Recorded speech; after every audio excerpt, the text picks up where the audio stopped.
fortuna e a miséria. Inscreva-se, curta, compartilhe e comente.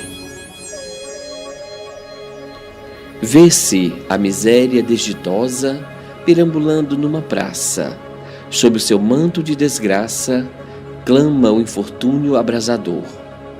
Eis que a fortuna se lhe esconde e passa o gozo muito ao largo, e ela chora ao gosto amargo o seu destino, a sua dor.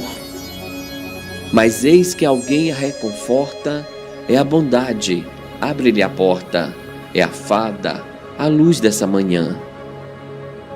Diz-lhe a sorrir: tens frios e fome? Pouco te importa qual meu nome, chega-te a mim, sou a tua irmã. Inscreva-se, curta, compartilhe e comente.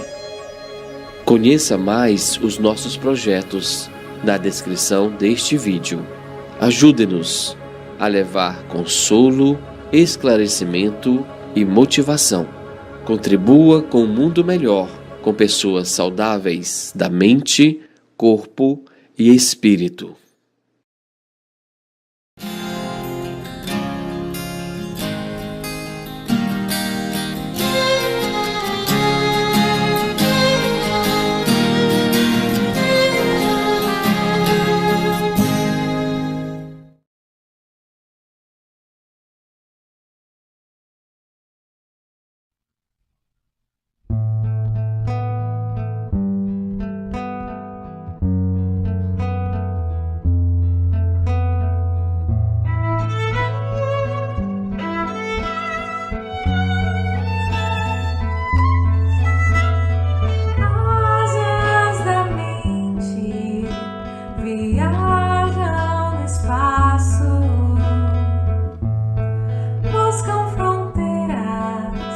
Ainda desconhecidas me levam pra dentro de mim,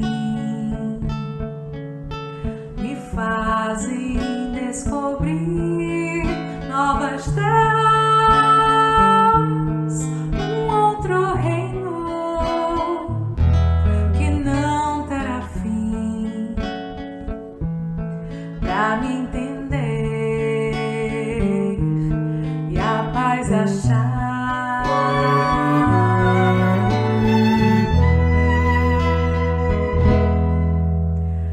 Cais de partida, a vida é infinita, asas de evolução, o tempo convida-me para mergulhar nesse mar e atravessar as correntezas, sentir o mundo dentro de mim, de onde eu vim, pra onde vou e o que virá.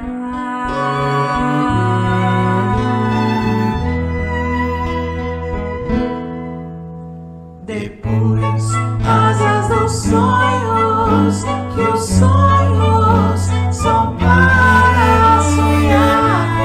Guarda pra ti o meu segredo de amar.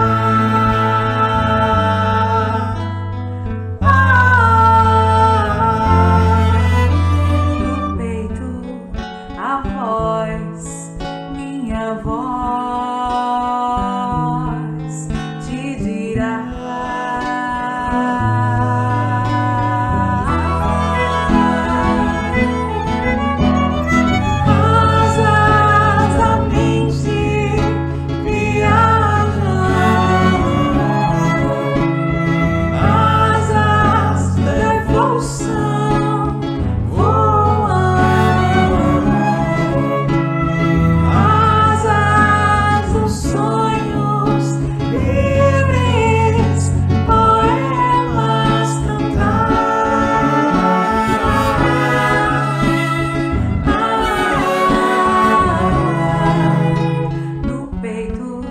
a voz, minha voz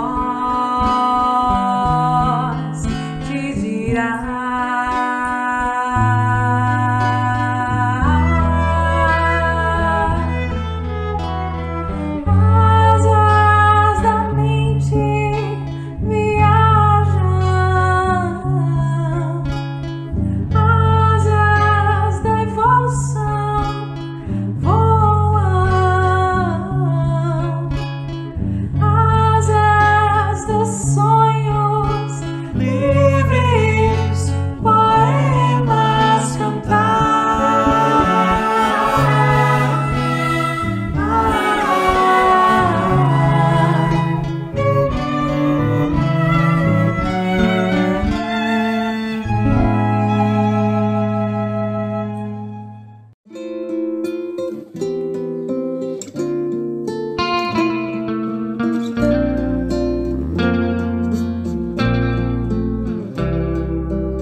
Vem que eu te farei um pescador de homens. Se perseverares, serás cefas, pedra, onde a agonia do vazio medra, frutificarás a mitigar a fome.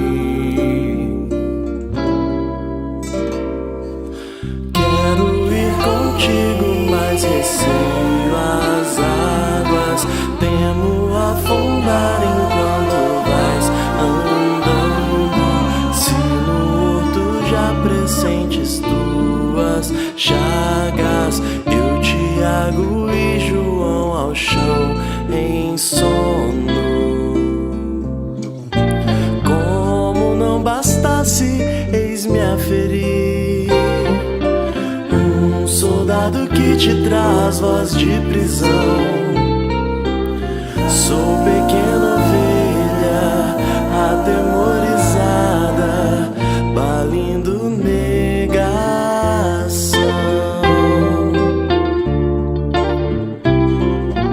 Volvo a vida e tomo pela tua mão, e te levarei onde não queiras ir. Pedro, tu me amas, Pedro, tu me amas, Pedro, tu me amas.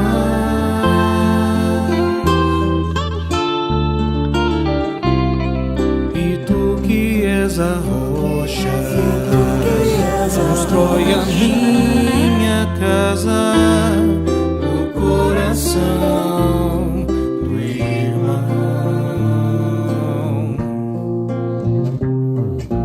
Ouve, Simão Pedro, morrerás em cruz. Não, eu não mereço essa distinção. Se depois do mestre martírios são troféus,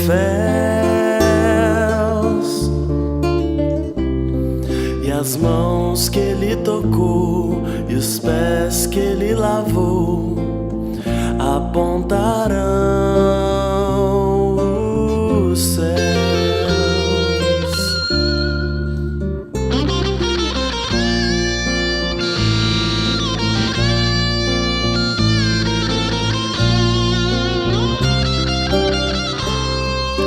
Vem que eu te farei um pescador de homens. Vem que eu te farei um pescador de homens.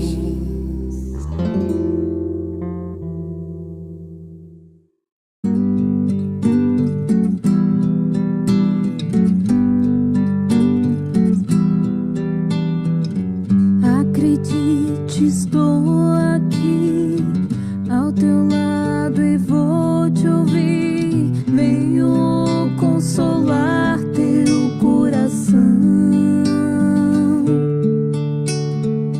Fale-me do teu sofrer, busque a mim, basta querer. Posso restaurar a tua vida.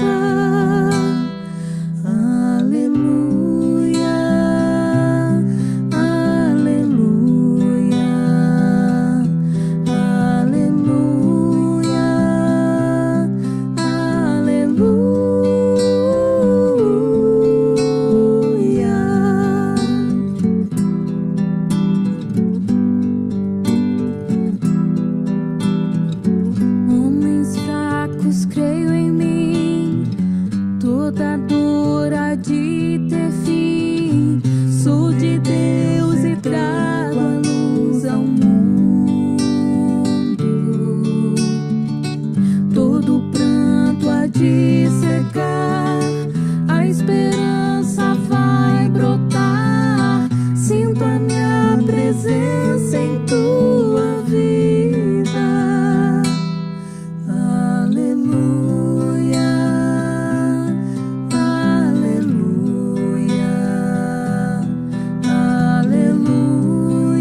Cristo Consolador, mensageiro do amor, junto a mim encontrarás alento nas tormentas e na dor. Não desistas, lá estou, trago a esperança, sou amor. Aleluia, aleluia,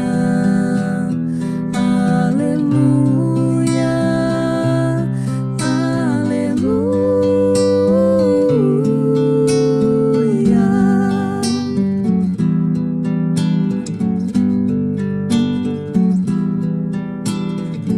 todos num só coração, as nações se dando as mãos, somos todos filhos do Senhor.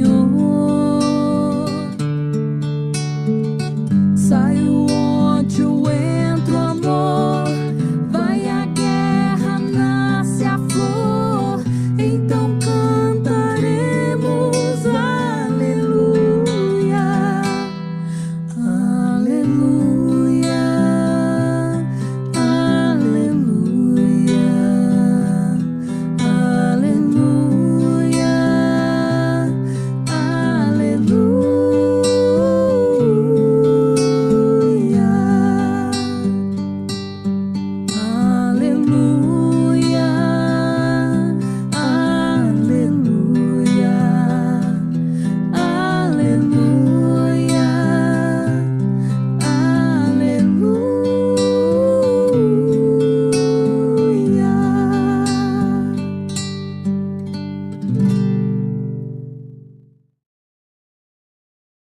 Pão Nosso, ditado pelo Espírito Emmanuel.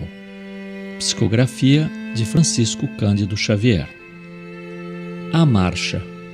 Importa, porém, caminhar hoje, amanhã e no dia seguinte. Jesus, Lucas 13:33. Importa seguir sempre em busca da edificação espiritual definitiva. Indispensável caminhar, vencendo obstáculos e sombras, transformando todas as dores e dificuldades em degraus de ascensão. Traçando seu programa, referia-se Jesus à marcha na direção de Jerusalém, onde o esperava a derradeira glorificação pelo martírio. Podemos aplicar, porém, o ensinamento às nossas experiências incessantes no roteiro da Jerusalém de nossos testemunhos redentores. É imprescindível, todavia, esclarecer a característica dessa jornada para a aquisição dos bens eternos.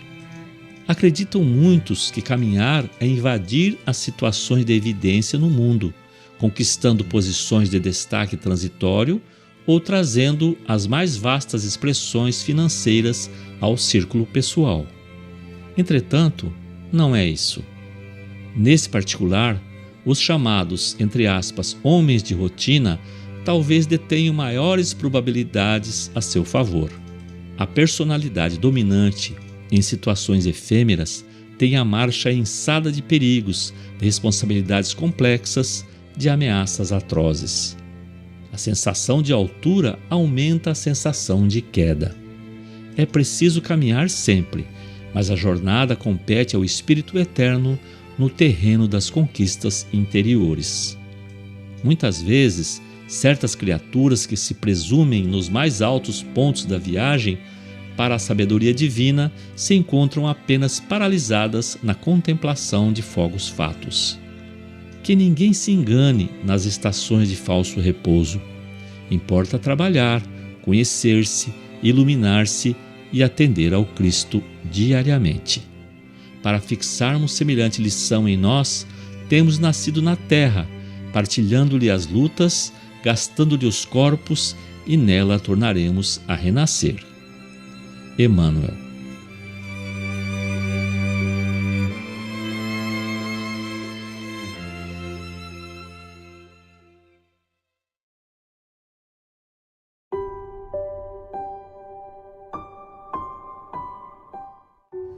Meus amigos, boa noite. Vamos elevar nossos pensamentos a Jesus.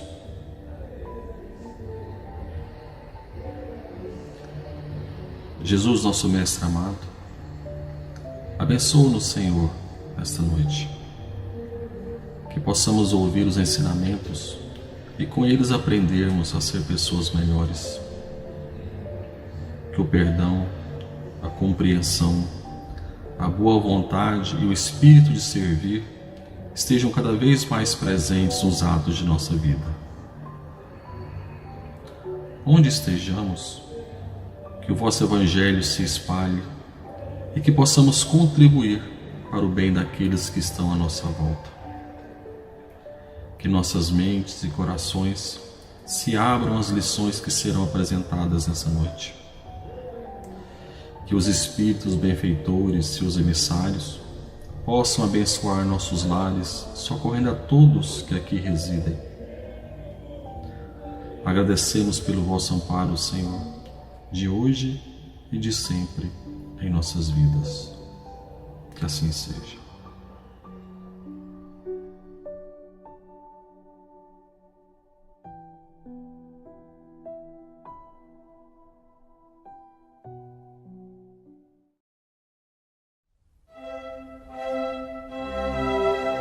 Estudando o Livro dos Espíritos com Allan Kardec.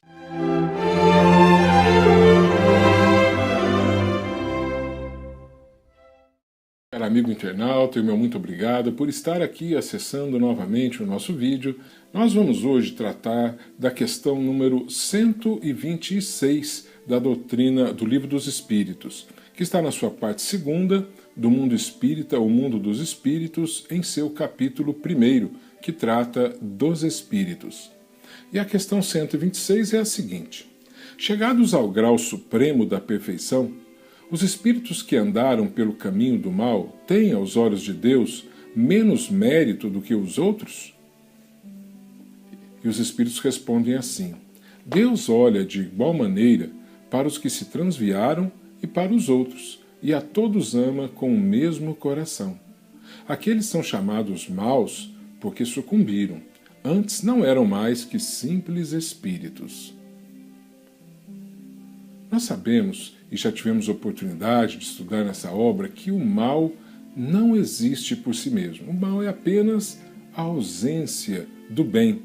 Assim como a treva é a ausência da luz. Por mais escuro que possa estar em determinado local, basta você acender um simples palito de fósforo para que a escuridão completa não se faça mais presente. Assim como a treva é a ausência da luz, também o mal é a ausência do bem.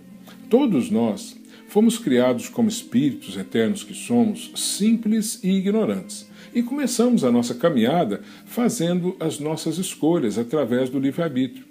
Como éramos ignorantes, muitos de nós fizemos escolhas equivocadas. Acabamos adentrando para caminhos equivocados e nesses caminhos muitas vezes adentramos pelo caminho do mal, praticando o mal deliberadamente, prejudicando o próximo, prejudicando todos aqueles que estavam em nosso caminho. Mas o mal, como nós dissemos, é filho da ignorância. O próprio Espírito de verdade, ele nos diz: espíritas, amai-vos. Eis o primeiro ensinamento. Instruí-vos, eis o segundo.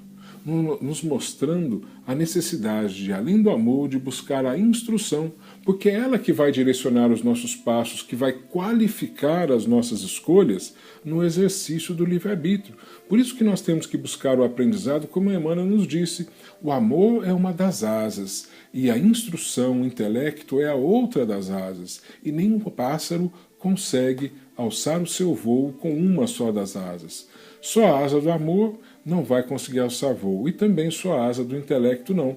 Temos que estar com as duas asas em total equilíbrio para conseguirmos alçar o voo da nossa evolução moral e espiritual. O próprio Cristo também nos disse o seguinte: conhecereis a verdade, e a verdade vos libertará, nos mostrando que é o conhecimento, é o vencer a ignorância que também nos proporciona a possibilidade de evolução, de aprendizado no caminho que cabe a cada espírito em busca do seu destino de perfeição. Mas aquele que passou por caminhos equivocados, aquele que passou pelo caminho do mal, conheceu o mal e depois retornou ao caminho do bem, refez a sua história, resgatou os seus débitos através de sofrimentos, dificuldades, aprendeu a amar e adquiriu a perfeição, ele atingiu essa perfeição também pelos próprios méritos, dos passos que escolheu passar. Então, de forma que ele, pelos seus próprios méritos, está no lugar, não havendo razão nenhuma para que houvesse uma diferenciação do Pai. Todos nós aprendemos em algum momento da vida a seguirmos Jesus, já que Ele é o nosso modelo e guia. Como guia é muito fácil, todos nós o queremos. O guia é aquele que nos pega na mão e nos leva para os caminhos seguros. Mas modelo é aquele que nos dá o exemplo para que nós possamos seguir. E aí é a grande dificuldade. Agir como Jesus em cada situação da vida. O que Jesus faria na condição que eu estou hoje? Será que eu estou preparado para fazer da forma como Jesus faria? Perdoar como Ele perdoaria? Às vezes fica difícil para nós, mas Jesus nos fala, ninguém vem ao Pai senão por mim. De forma que agindo como Jesus agiria é que nós vamos encontrar o caminho da nossa evolução. A chegada até Jesus é que se alcança através da vivência de tudo aquilo que ele ensinou, amor ao próximo, amor a Deus, sobre todas as coisas ao próximo como a si mesmo, buscando na prática da caridade, buscando através do aprendizado, nós vamos chegando lá.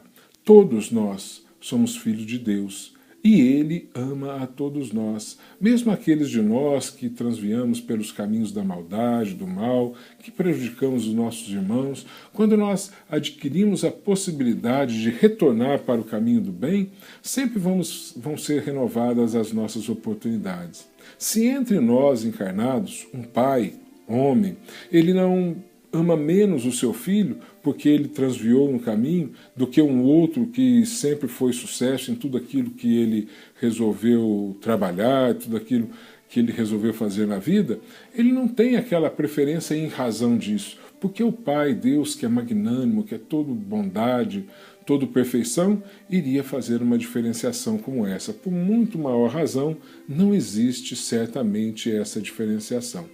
Miramês, sobre essa questão, ele comenta o seguinte: espírito algum, conhecendo a eficiência do bem, escolhe o mal, por saber que a vida é uma sementeira em que se colhe aquilo que se semeia. O espírito, quando recebe a razão no mundo espiritual, é instruído em todas as modalidades da lei, e ao receber um corpo físico pela primeira vez, já tem noção do bem e do mal. Se ele mistura essas duas forças, é por falta de experiência que o próprio tempo vai lhe conferindo no passar das vidas sucessivas. Se regredirmos à memória de um espírito angélico, na profundidade das eras que viveu, neste ou em outros mundos, ver-nos-emos nos princípios da formação do seu caráter. Veremos os mesmos erros que nos atormentam hoje, lhe servindo de lições como tem nos servido. Os processos de despertamento vieram pelas nossas necessidades, sem faltar a misericórdia de Deus, usando os espíritos maiores para ajudar os menores. E assim ocorre em toda a escala do despertar espiritual de todos os espíritos. Que Jesus nos abençoe, ilumine os nossos corações. Muita paz. Acompanhe agora mais um tema doutrinário do Evangelho de Jesus.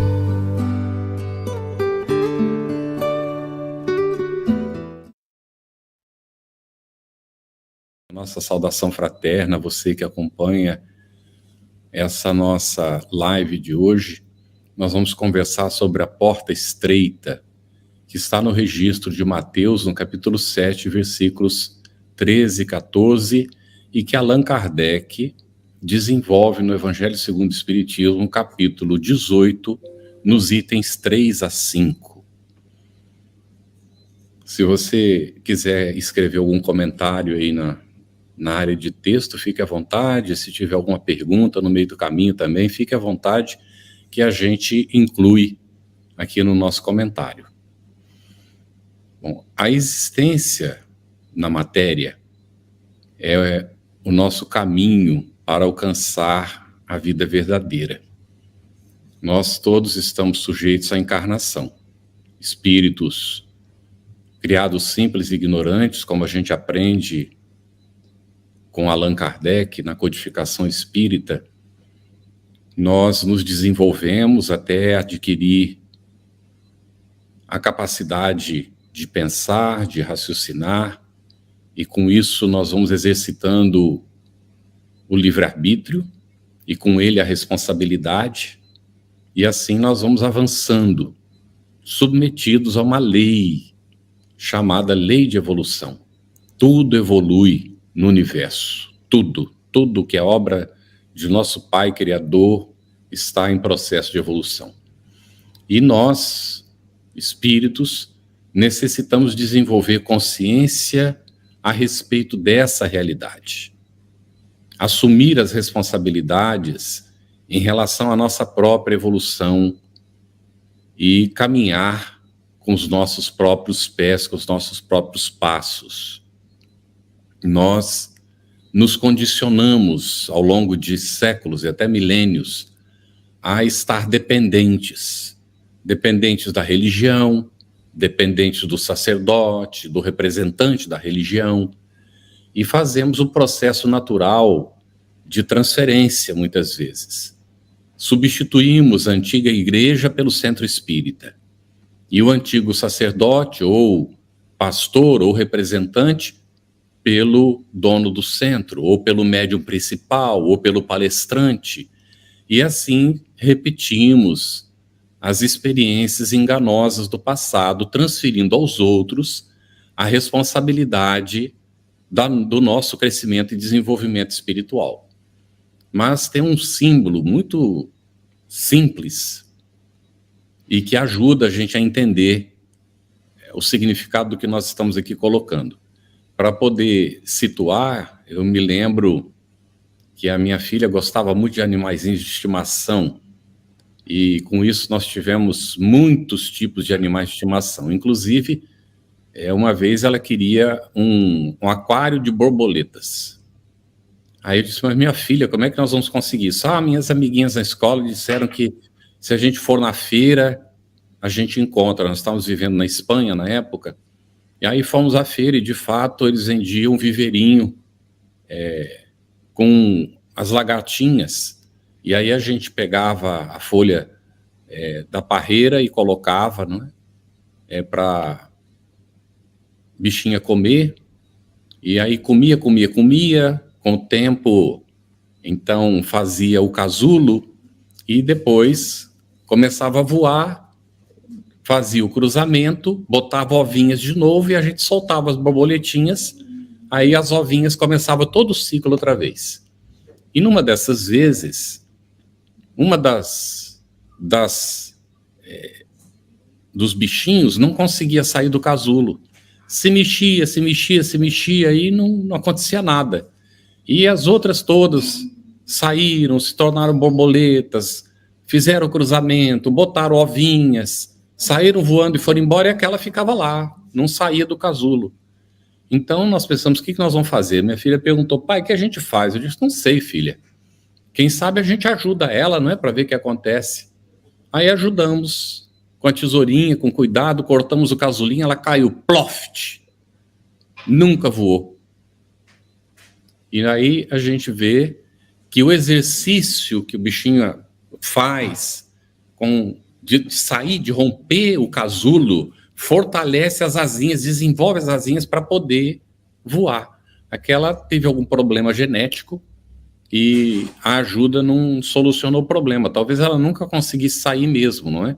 Mas a ajuda não resolveu. Então, é o símbolo que Emmanuel nos traz de que para que a gente voe de fato no sentido espiritual, é preciso desenvolver as duas asas, não é? A asa do amor e a asa da sabedoria. E então, como bichinhos da seda, como esses bichinhos que vão se tornar borboleta, nós precisamos fazer a nossa parte, porque senão não acontece.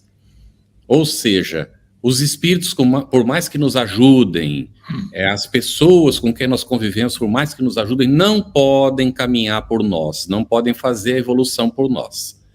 No Livro dos Espíritos, na questão 115, e o assunto também está no Evangelho segundo o Espiritismo, capítulo 4, no item 25, nós encontramos que encarnar é necessário para que o ser construa sua própria evolução. É necessário mergulhar no corpo denso de carne para se desenvolver. Nós, então, como nós dissemos, fomos criados simples e ignorantes, e Kardec comenta que todos os espíritos são criados dessa forma e recebem missão, tarefas para cumprir. E é no cumprimento dessas tarefas que acontece o esclarecimento, o progresso no caminho da perfeição, para conhecimento e aproximação de Deus, que é o nosso Criador. Então, só na perfeição é que nós vamos encontrar a pura e eterna felicidade. Por isso que nós encontramos no Evangelho segundo o Espiritismo a informação de que a felicidade não é deste mundo. Não é deste mundo em vários sentidos. Não é de um mundo de expiação e provas. Não é de um mundo pessoal em que nós nos acomodamos na inércia, ou nos acomodamos no cultivo do ego. Então, a felicidade não é possível nessas condições. Aí, nós vamos ver que é necessário passar pelas provas, superar as provas, e assim nos encaminhar para essa evolução necessária, que vai nos levar, então, à perfeição, quando nós tivermos superado as provas às quais nós somos naturalmente submetidos. Na questão 115, 115A do Livro dos Espíritos, os Espíritos informam a Allan Kardec e a todos nós que os dóceis evoluem mais rápido do que os rebeldes. E aí nós já vamos nos situando. Como é que eu ajo? Como é que eu atuo? Vivo reclamando de tudo? É rebeldia. Vivo criticando os outros? Rebeldia. Acho que quem tem que resolver o problema é o governo, é o chefe, é o vizinho. Então ainda não entendi. E estou rebelde. E na rebeldia não há evolução. A gente paralisa a evolução quando está rebelde. Nós vamos encontrar uma orientação sobre a porta estreita e o caminho difícil, trazida pelos espíritos à época de Allan Kardec, dizendo que a porta estreita e o caminho difícil indicam o esforço necessário e as penas a enfrentar para chegar à perfeição. E o que é entendido por perfeição nessa orientação espiritual? Perfeição é despojar-se dos vícios. Vício. O que é o vício? Vícios são maus hábitos que nós desenvolvemos por repetição. Por repetição. Repetimos os comportamentos e aquilo se torna um hábito. E depois os hábitos nos governam. Aí a grande dificuldade. É por isso que muitas vezes a gente vai tentar vencer um desses vícios e a gente perde para ele, porque o vício está tão arraigado que se bate de frente a gente não consegue. Então, às vezes, é preciso ir desenvolvendo características positivas para ir progressivamente nos educando ou reeducando para, então, chegar a superar o vício. O hábito de falar mal dos outros, por exemplo. A gente se pega na hora falando mal de alguém. Ai, mas eu já assumi um compromisso de não falar mal de ninguém. E eu lembrei no meio da frase, eu estava falando para um amigo, uma pessoa, mal de alguém, eu me lembrei no meio da frase, eu paro. Me lembrei que eu não deveria, eu paro de falar. E aí o amigo poderá se assustar com aquilo e tal, perguntar, dizer, mas é que eu me lembrei, rapaz. Eu assumi um compromisso comigo mesmo de não falar mal de ninguém. Olha só o que eu estou fazendo. Eu peço que você me perdoe. O seu ouvido não é paiol para eu ficar aqui falando mal dos outros para você. Você me perdoe. Eu falo, não, pode continuar. Eu também concordo com você. Pois é, mas sabe, a pessoa também deve ter alguma coisa boa, não é não? Então, Geraldo, meu irmão, Geraldo Campetti, estava fazendo uma palestra uma vez, estava assistindo, ele disse que ele assumiu um compromisso com ele mesmo. Se ele se flagrar falando mal de alguém, ele vai precisar encontrar 2 virtudes nessa pessoa para falar para os outros. E aí eu continuei meditando no assunto, né? Achei muito interessante o que ele colocou e fiquei pensando, e se a gente não encontrar nenhuma característica positiva para falar da pessoa? Aí eu fiquei pensando, né? Por que será que a gente não vê? Miopia espiritual ou astigmatismo, né? Tanto faz. Não enxerga direito. Espiritualmente não consegue ver qualidade nos outros, porque todo mundo tem. Quando a gente não vê, é porque... mas até o maior bandido tem qualidade? Tem sim. Não é? Lá no fundo, se a gente souber buscar, a gente vai encontrar características positivas. Agora, se não encontrar de jeito nenhum, aí eu pensei, ixi, aí o desafio fica bem difícil mesmo, né? Além da gente estar míope ali, não conseguir enxergar, a gente vai ter que ajudar a pessoa a desenvolver características positivas. Porque quando a gente fala mal dos outros, se vincula. Vincula. Cria ligação. Depois, gera dependência. Vai ter que se encontrar para resolver a questão. Então, é melhor a gente logo encontrar características positivas e falar das características positivas. Se não tiver nada para dizer de positivo, é melhor não falar nada, para não se comprometer, não é? Então, despojar-se dos vícios. Que coisa tremenda. Todo tipo de vício. Vício moral, vício físico, todos eles têm uma raiz, que se chama egoísmo. Quer dizer que fumar é egoísmo? É egoísmo, sim. Porque Deus, nosso Pai, nos deu a organização física para sermos úteis aos semelhantes, não temos o direito de prejudicá-la. E se nós sabemos que o cigarro prejudica ou a droga prejudica, então nós estamos menosprezando a oportunidade de ser útil. Estamos vilipendiando as nossas forças, as nossas capacidades. Então, perfeição é despojar-se dos vícios e marchar pela estrada do bem. Puxa vida, a espiritualidade já na época de Kardec, chamando a atenção da gente para tudo isso. Gerar no íntimo sentimentos opostos aos vícios. Porque a questão aí é tão interessante, de vez em quando eu me lembro disso, não é? É Descartes que disse assim, depois de muita cogitação, e havia quem dissesse que não existe coisa nenhuma, nem a gente existe, aquela coisa toda, um niilismo terrível. E ele, então, chegou à conclusão, né? Depois de buscar, ele chegou à conclusão. Penso, logo existo. Porque ele não conseguiu parar o pensamento. É muito interessante. É ótimo isso aí, não sei se pensar muito, muita gente cita isso, e é um pensamento maravilhoso, uma colocação que ele fez que nos dá ânimo para seguir. No entanto, nós já temos com o Espiritismo e com o próprio Evangelho de Jesus condições de avançar um pouco mais nesse conceito, digamos assim, tá bem?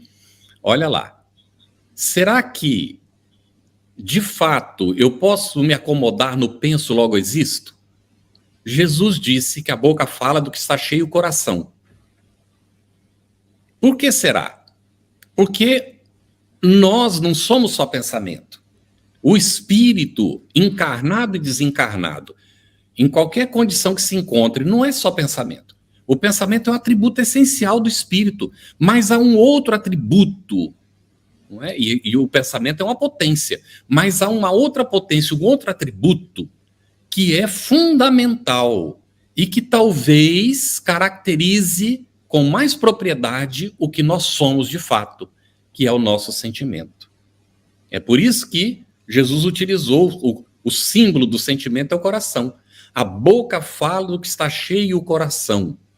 Porque quando a gente fala, passou pelo pensamento, houve uma elaboração mental, mas hoje já há indícios e alguns cientistas já começam a colocar que o coração envia mais mensagens para o cérebro do que o cérebro para o coração.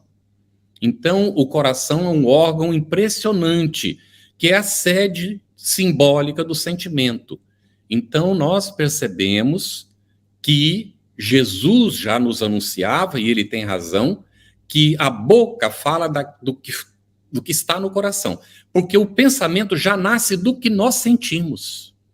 E é por isso que para a gente alcançar essa perfeição, é necessário, de fato, desenvolver os nossos sentimentos no rumo do bem.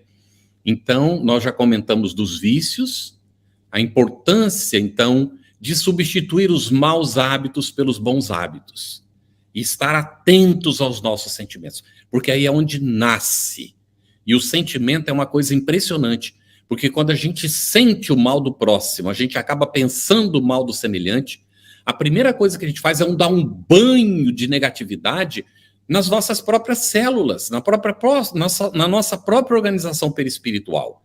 Antes do sentimento e do pensamento sair para alcançar outra pessoa, já nos deu aquele banho negativo, que acaba gerando com o tempo enfermidades, desequilíbrios, seja no campo físico ou no campo mental.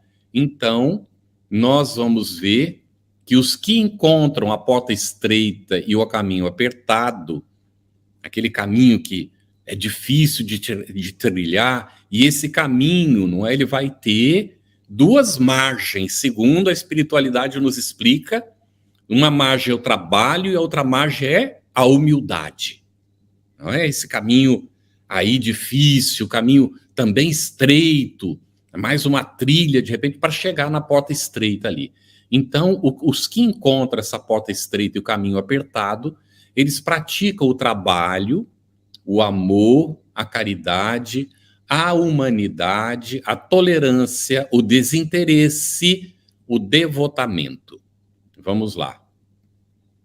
Allan Kardec nos colocou trabalho, solidariedade, tolerância. Não são palavras bonitas para figurar nessa trilogia. São propósitos de vida, proposta de relação com o semelhante, norteamento para a condução das relações no sentido positivo. Então, trabalho, solidariedade e tolerância. E os espíritos já nos orientaram, então, para essa importância do trabalho. O amor, a caridade, que é o amor em ação, a humanidade na relação com o semelhante, o entendimento de que o próximo é nosso irmão, nós somos filhos do mesmo pai. E aí nasce a necessidade da tolerância. Nós precisamos nos tolerar, porque nós precisamos de tolerância também dos outros, muitas vezes. Há momentos em que a gente está em certas situações tão graves que a gente diz para a gente mesmo, eu não sei como eu me suporto. Oh, meu Deus, é preciso fazer uma análise disso aí, não é? Para que a gente também não entre num campo depressivo ou num viés de depressão por causa desse tipo de pensamento. Nós também temos coisas boas dentro de nós. Nós também podemos cultivar, temos capacidade de cultivar bons sentimentos. Então, é importante a gente estar atento a isso. Aqueles que encontram esse caminho apertado, estão no rumo e chegando na porta estreita, são aqueles que cumprem bem as suas provações. Não reclamam. Sabe como a gente percebe que é uma expiação? Quando a pessoa reclama. Normalmente, quando é uma provação, o indivíduo tem mais resistência. Ele já está mais preparado. Agora, quando a gente reclama de tudo, é expiação certa. Ou então não entendemos ainda a proposta. Recebemos uma oportunidade de uma prova e a gente está menosprezando. Estamos utilizando a prova para gerar uma expiação. Na reclamação, na falta de conformidade com o que estabelece a lei divina para nós. Rebeldia, mais uma vez, não é?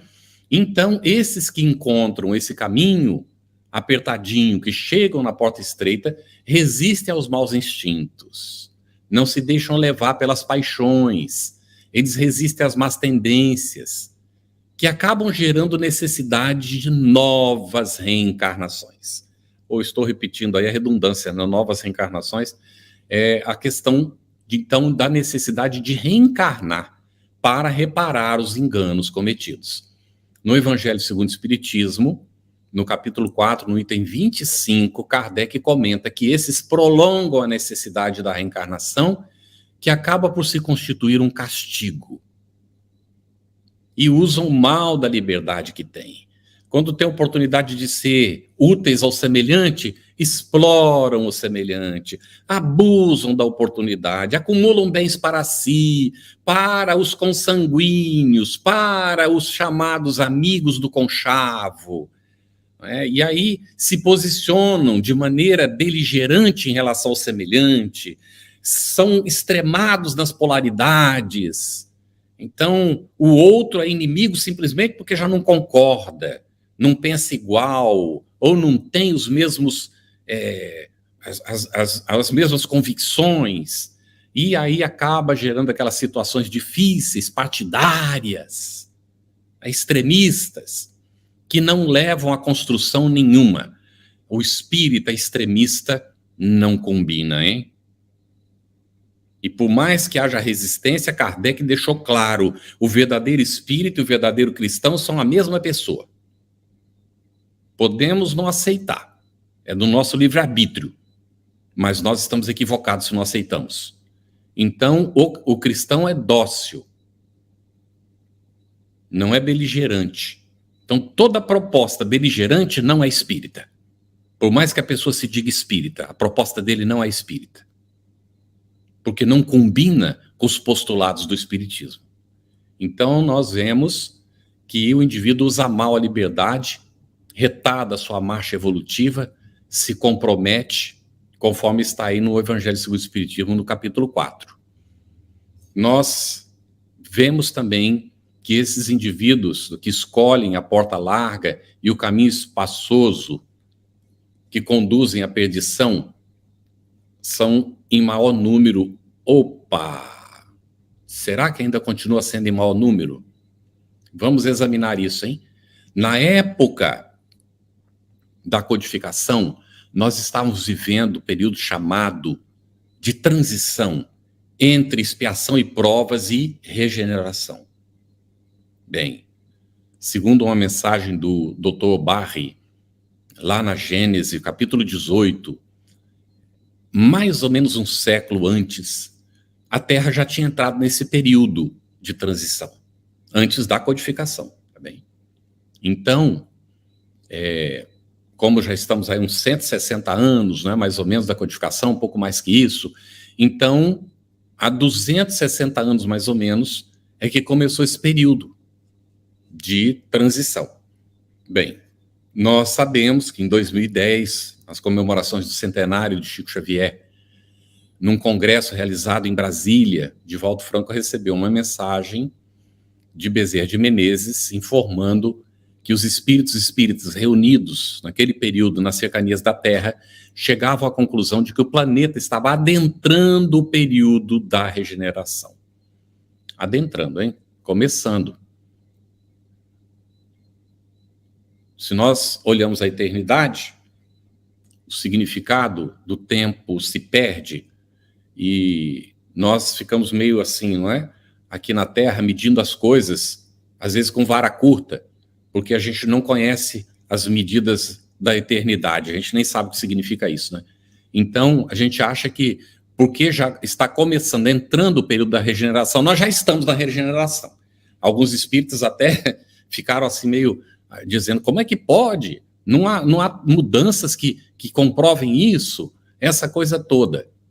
Mas o fato é que nós estamos, de fato, entrando nesse período. Estamos do primeiro segundo, do primeiro minuto, da primeira hora do período da regeneração. Está nascendo o dia. O dia nasce meia-noite e um segundo. Nós estamos nesse primeiro segundo aí. Está nascendo o dia. Só que quando é meia-noite e um segundo, está tudo escuro. Ainda a claridade não começou. É conforme o dia vai avançando, é que a aurora começa a despontar. Então, já se passaram aí 10 anos, 11 anos, que foi anunciado isso. E nós estamos no primeiro segundo, diante da eternidade, desse período da regeneração. Então, não esperemos mudanças bruscas que não vão acontecer, porque a evolução se processa de maneira paulatina. A nossa própria evolução do planeta, toda evolução é progressiva. Então, nós estamos adentrando por quê? Porque agora a maioria dos habitantes do planeta já tendem para o bem. Não é que o mal não exista, no planeta de regeneração ainda há o mal. O bem ainda não prepondera, vai preponderar na outra etapa. Então, ainda há essa luta entre o bem e o mal. Mas a tendência para o bem vai se instalando na intimidade das criaturas. Ah, mas não parece isso não. Olha tudo que está acontecendo no mundo. Lógico, o mal, os espíritos trevosos que reencarnaram saindo do umbral, como última oportunidade de reencarnar, eles são afoitos, eles falam alto, eles gritam, eles exigem, e eles aparecem na mídia, nos meios de comunicação, manipulam. Então, nos dá a impressão, inclusive, há aquela convicção, eu sou jornalista, não é? Infelizmente, há essa convicção no meio jornalístico de que as pessoas gostam mesmo das notícias ruins, porque senão não presta atenção e não vê o telejornal. Nós, espíritas, precisamos mudar de canal. Desliga a televisão se for preciso. Mas nós não podemos continuar vendo essas coisas, porque nós estamos avalizando esse tipo de pensamento. Nós temos interesse no bem, estamos trabalhando pelo bem.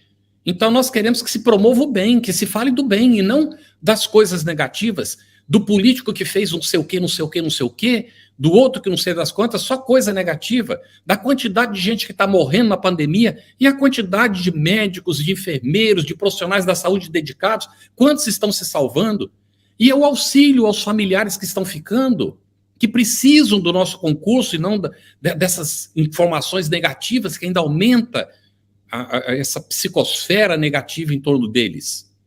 Então, lógico que existem problemas e continuarão existindo os problemas, mas há muitas ações do bem que não são divulgadas, porque dá-se a impressão que não há interesse por isso. Então, é necessário que nós façamos essa opção. Na época de Kardec ainda era grande o número, até a maioria do número que entrava por essa porta larga e que não gostava do caminho estreito de jeito nenhum. Tinha pedregulho, já desistia. Às vezes sentava na margem e ficava chorando. Mas hoje em dia a gente vai lá e começa a limpar o caminho para a gente seguir, para que o outro que venha depois encontre um caminho mais aplainado. A gente já não pensa mais só na gente, a gente está começando a pensar no outro. Então, é preciso valorizar esses aspectos. Então, aquele que entra pela porta estreita, ele já vai trabalhando. Agora, aquele que vai pelo caminho largo, descuidado, que quer só riqueza, que não importa o dano que aconteça para o outro, desde que ele esteja na abundância, esse orgulhoso, egoísta, ambicioso, avarento, cheio de cupidez, de inveja, de luxúria, prestem atenção, de intemperança, de cólera, de preguiça, de materialismo, de incredulidade, de intolerância, de fanatismo, olha quanta coisa. A predominância da matéria sobre o espírito se manifesta aí de maneira objetiva e clara. Então, esses sujeitos, eles se entregam ao campo material, e a matéria é só o que importa. Então tem que prevalecer sobre os outros aqui no mundo. Não importa que tenha que enganar para isso, que tenha que roubar, que tenha que passar por cima de alguém. Então a maldade ainda conduz as suas decisões, mesmo quando a pessoa finge ser boazinha para os outros. Infelizmente ainda acontece isso. Mas o número desses está diminuindo muito. Está diminuindo. Nós mesmos precisamos fazer um exame de autoexame, exame da nossa própria condição. Ir para frente do espelho, ou conversar com um familiar que a gente tem confiança, um amigo, uma pessoa amiga que a gente tem confiança, a gente conversar. Lembram-se do batismo de João Batista? Depois a Igreja Católica herdou essa questão do batismo simbólico, né? Mas o significado, de fato, foi embora, né? Nós perdemos aí o significado no meio do caminho. Então, qual era o significado daquele batismo? Inclusive, João Batista diz que ele batizava com água, mas viria aquele que ia batizar com fogo, que era Jesus, que logo em seguida veio. E nós esquecemos da história do batismo com fogo, ficamos com a água lá, para nos auto-enganar ou enganar os outros também. Então, o que é que significava aquele batismo? Naquele momento, a pessoa tinha que fazer uma confissão pública.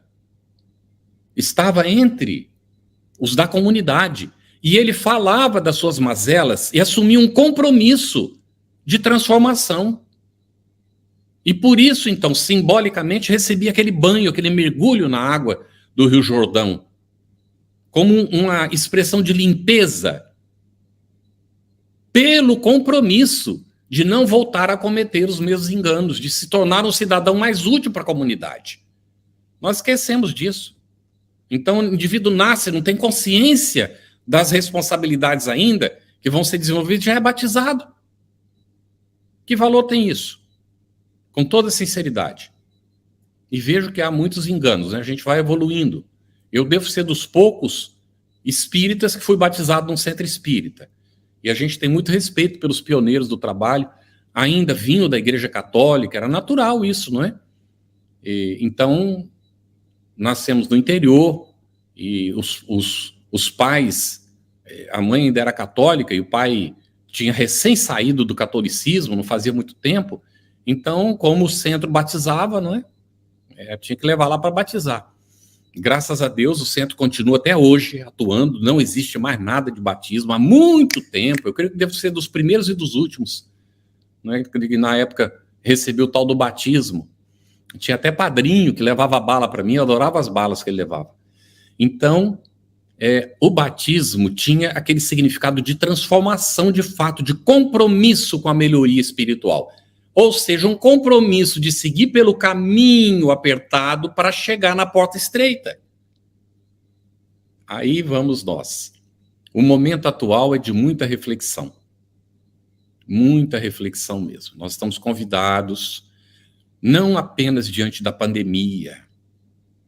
A gente fica centrado na ideia da pandemia. Quando é que vai acabar para a gente voltar ao normal? Não tem nada de normal no comportamento que a gente tinha ou ainda continua tendo.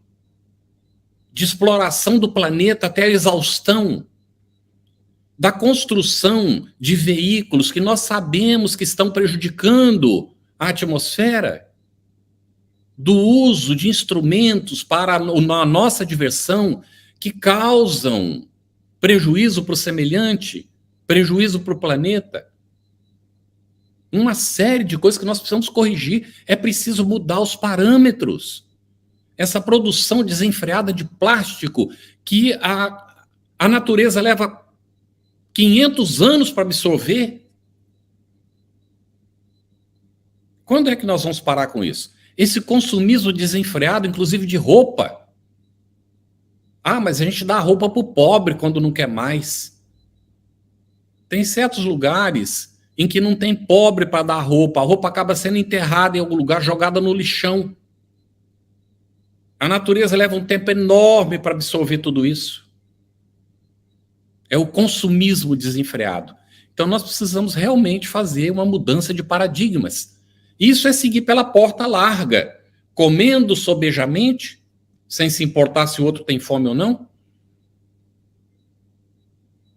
Usando roupa que a gente usa, ela mal começa, já está se desfazendo, porque tem que comprar uma nova, porque é da moda, porque não sei o quê, porque aquela coisa toda, e é barato, mas a gente não para pensar que se a roupa é barata é porque alguém não deve estar recebendo um salário digno.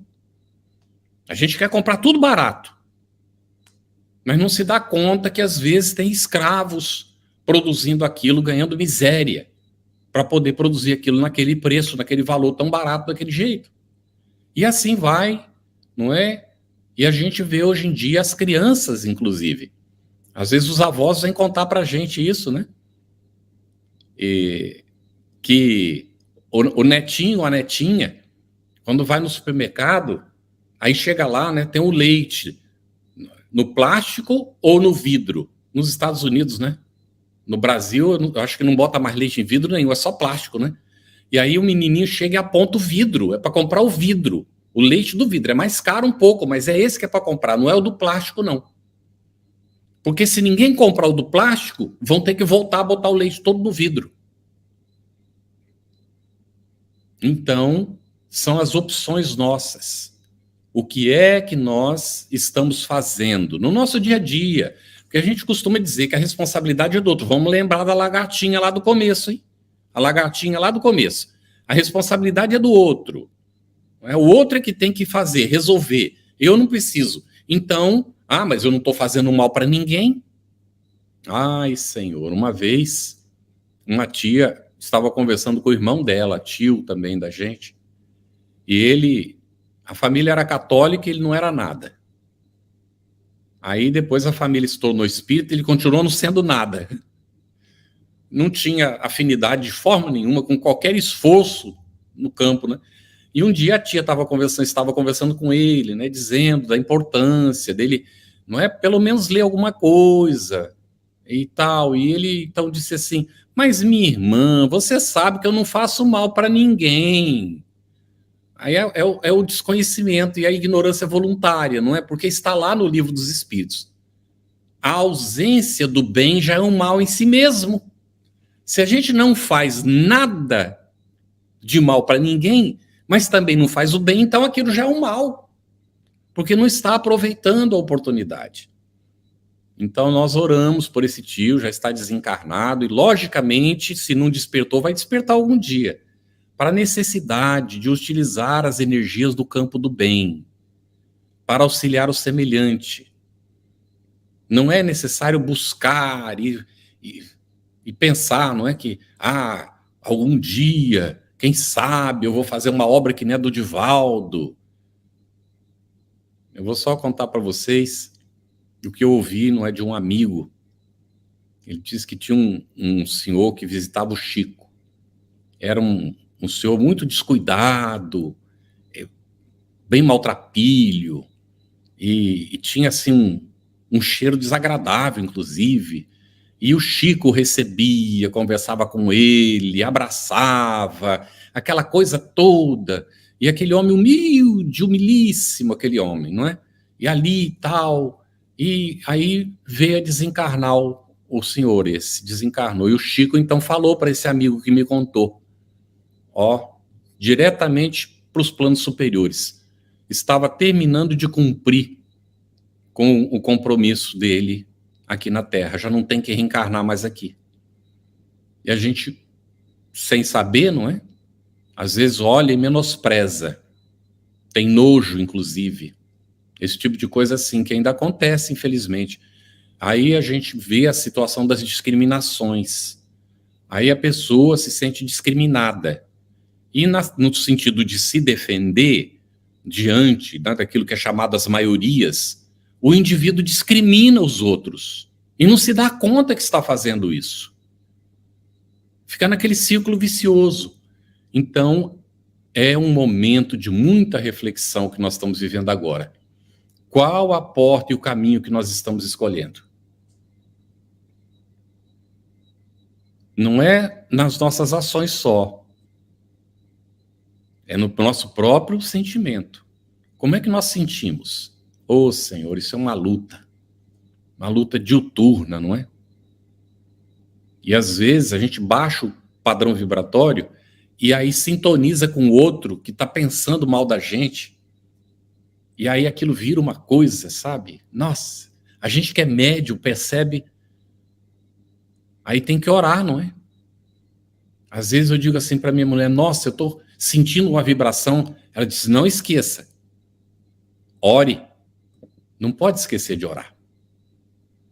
Não pode esquecer de orar, porque senão, para a gente elevar o tônus vibratório, ler coisas positivas, cultivar com a família as coisas positivas, a bênção de ter a doutrina espírita e aproveitar isso para não chegar no mundo espiritual como ignorante voluntário. A gente tem notícias da espiritualidade de pessoas que chegam lá, foram espíritas, e chegam, não é? E já querem nosso lar, no mínimo nosso lar, no mínimo. E aí chega decepcionado, porque não vai para o nosso lar, não é? E quando é assistido numa colônia, puxa, é uma bênção já, não é? Aí o indivíduo, mas quando é que eu vou poder, não sei o quê? Aí perguntam para ele, você já leu Allan Kardec? Bom, eu fui espírita, né? Mas sabe, esse negócio de ler não é muito comigo. Bom, então, para fazer o que você está pretendendo, está pedindo, é preciso conhecer. Para poder saber como é que faz para chegar lá. Porque não adianta que o anjo da guarda leve. Porque se levar, ele vai ter que trazer de volta para o padrão que a gente está. Então é preciso construir degrau a degrau, esforço a esforço. E isso começa com conhecimento. Mas não pode parar aí, não. A gente vai aprendendo, não é, com Alcione, e tem um programa maravilhoso que está sendo levado avante pela Federação Espírita Brasileira e o Movimento Espírita Federativo, que se chama O Evangelho Redivivo. Vou até mostrar aqui, ó. Esse aqui é o livro 2. Vão ser 9 livros. O terceiro já está saindo. Vão ser 9 livros para estudar todo o Novo Testamento, os 27 livros do Novo Testamento, estudados à luz da doutrina espírita. E esse programa, ele se baseia na metodologia de Kardec, naturalmente, na dialógica de Jesus, que a gente chama aquela capacidade de Jesus de dialogar, que vem da maêutica socrática, que a metodologia de Kardec também está apoiada, tanto é que no Evangelho segundo o Espiritismo, uma introdução, Kardec trata de Sócrates e Platão como precursores do cristianismo e do espiritismo. Então, Allan Kardec vai aplicar essa metodologia. E aí, no insight, não é, de inspiração, este programa, ele liga essa questão da maêutica socrática, da dialógica de Jesus, da metodologia de Kardec, da proposta da tese, da análise da tese, do exame das antíteses, da conclusão, e aí vai para Alcione, quando ela diz, né, Emmanuel registra essa coisa maravilhosa em Renúncia, que a mensagem do Cristo precisa ser conhecida, meditada, sentida e vivida. Então, porta estreita, segue pelo caminho estreito, conhecimento, mas é preciso meditar. Kardec fala isso em vários lugares, não sei se já tiveram a curiosidade, se não tiveram, quando estiver lendo de novo, começa a circular quantas vezes Kardec fala em meditar, meditação ou essas questões relacionadas com isso. Então é preciso conhecer, meditar esse conhecimento, para ter condições de interiorizá-lo, para que ele se acople ao nosso sentimento e ajude a transformação do nosso sentimento para algo mais nobre, mais puro, numa vibração mais elevada, para que então isso brote de nós de maneira espontânea, como era com Bezerra de Menezes, na vivência, no contato com o nosso semelhante. Então, qual a porta que nós estamos escolhendo? A oportunidade que nós temos é ímpar. Mas será que nós estamos sabendo aproveitá-la? Se nós aproveitamos, nós vamos despertar para essa realidade nova, para esse mundo de regeneração, sintonizando com ele desde já. Para que quando o planeta esteja na plenitude da regeneração, nós tenhamos sido os trabalhadores dessa primeira hora da regeneração. Alguns trabalhadores da última hora da expiação e provas, e agora convidados a ser trabalhadores da primeira hora da regeneração. Um campo todo que se abre. Agora, para aqueles que permanecerem no caminho largo, entrando pela porta dos prazeres do campo material, então as dores e os sofrimentos serão um resultado natural, que vão levá-los, mais cedo ou mais tarde, ao despertamento necessário, como a nós também. Não é para os outros. A mensagem é primeiro para nós. O Divaldo diz que ele aprendeu a duras penas que o médium recebe a mensagem primeiro para ele.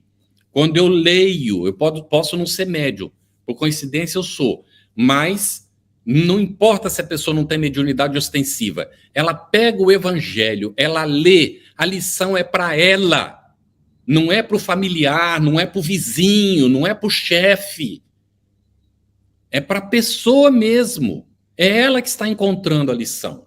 Então é preciso refletir, examinar, encontrar a maneira de interiorizar para que aconteça a transformação. Então o posicionamento precisa ser claro e seguro quanto ao caminho, porque nós espíritas temos conhecimento de causa, nós não podemos alegar ignorância, a não ser que seja ignorância voluntária por não ter querido aprofundar. Então o desafio não é pequeno. Há necessidade do cultivo dessas virtudes referidas durante esses momentos que nós tivemos aqui conversando. E não nos esqueçamos, Jesus está no leme. Ele é o governador do planeta. E por mais que nos pareça que a pandemia é uma desgraça, que é algo terrível, que tem que acabar o mais pronto possível, mais breve possível, não sejamos rebeldes, ou não pensemos que nós somos melhores do que o próprio Cristo, achando que nós sabemos o que precisa ser feito. Está ocorrendo conosco exatamente aquilo que nós plantamos ao longo do tempo. E isso tudo é necessário para o nosso despertamento. Nós nos acomodamos nos paradigmas do homem velho, mas chegou o momento do nascimento do homem novo. Homem genérico, não é, gente? Vamos colocar do espírito antigo, do espírito velho. É o momento do espírito novo. Todos nós estamos convidados a esse momento de transformação. E depende de cada um de nós. Depende de cada um de nós. Cada um de nós fará na velocidade que escolher. Porque não há, de forma nenhuma, imposição, a não ser a consequente dos nossos desequilíbrios, do mal que nós causamos. Então, nós temos que responder por isso. Então, como já vem escrito, isso é muito claro, a sementeira é livre, a colheita é obrigatória. Porque nós colheremos sempre o que tivermos plantado. Por isso o convite. Vamos fazer como aquela senhora. Era uma professorinha que ia de trem para a escola. É uma mensagem psicografada pelo Divaldo. E as pessoas viam ela botando a mão para fora, e até alguns alunos achavam que ela era meio doidinha, porque essa mulher vivia botando a mão para fora no trem. Por que ela botava a mão para fora? E com o tempo, aquele caminho por onde o trem passava ficou todo florido. Ela jogava sementes para que o caminho por onde ela passava todos os dias fosse florido, porque era um tempo longo dentro do trem para poder chegar em casa. Todos os dias ela ia para dar aula, e então ela estava fazendo o caminho dela e o caminho dos demais um caminho florido. Possamos nós também compreender que nós podemos, no caminho apertadinho, seguindo sempre com o trabalho como margem, a humildade na outra margem, nós podemos ir transformando esse caminho num caminho florido, num caminho agradável, na solidariedade que nós vamos construindo com aqueles que caminham conosco. Muito obrigado pela atenção e muita paz para todos vocês.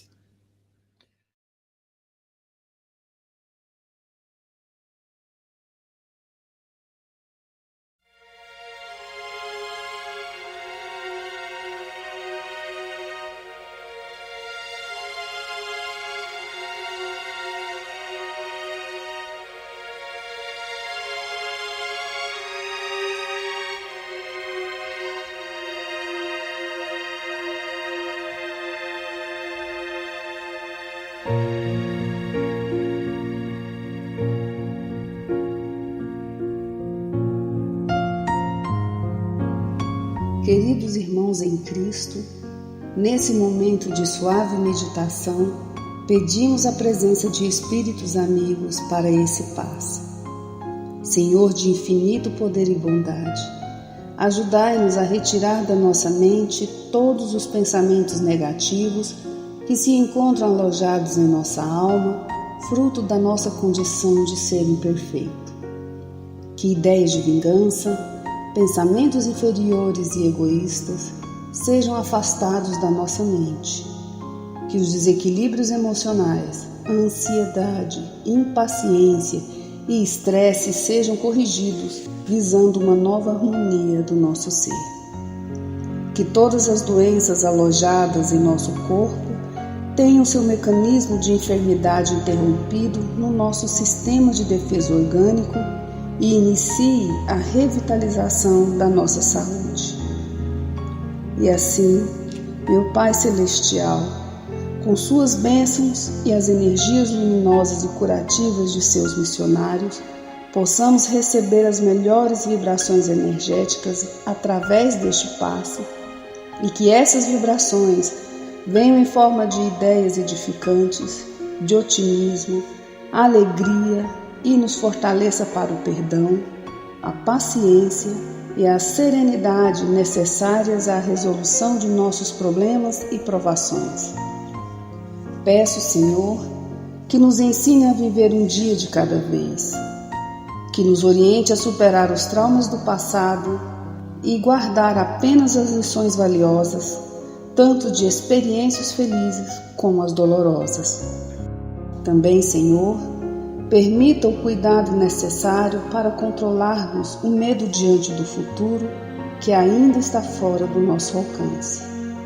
Que possamos aproveitar a beleza e o sabor dessa existência em cada momento sagrado que o Senhor nos permite viver, com sabedoria, discernimento e entusiasmo pela vida. Que nessa jornada terrena possamos aprender a nos elevar espiritualmente um pouco a cada dia, sempre seguindo os conselhos do Cristo. E que o espírito de fraternidade, o amor de Deus ao próximo e a nós mesmos sejam a base do nosso comportamento e a prática da caridade e do perdão a nossa conduta diária. E dessa forma possamos ser merecedores das suas bênçãos, nos fortalecendo e curando nossas enfermidades por sua intercessão misericordiosa. Em nome de Jesus, agradecemos por tudo que recebemos até o dia de hoje, rogando mais uma vez a tua proteção, o teu amor e a tua paz.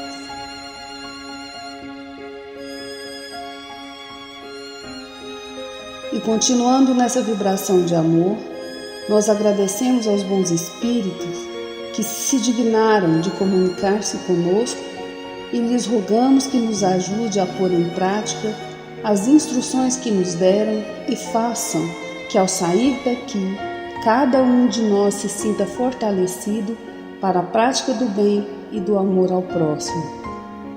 Também desejamos que as suas instruções aproveitem aos espíritos sofredores, ignorantes ou viciosos, que tenham participado da nossa reunião e para os quais imploramos a misericórdia de Deus. Que assim seja.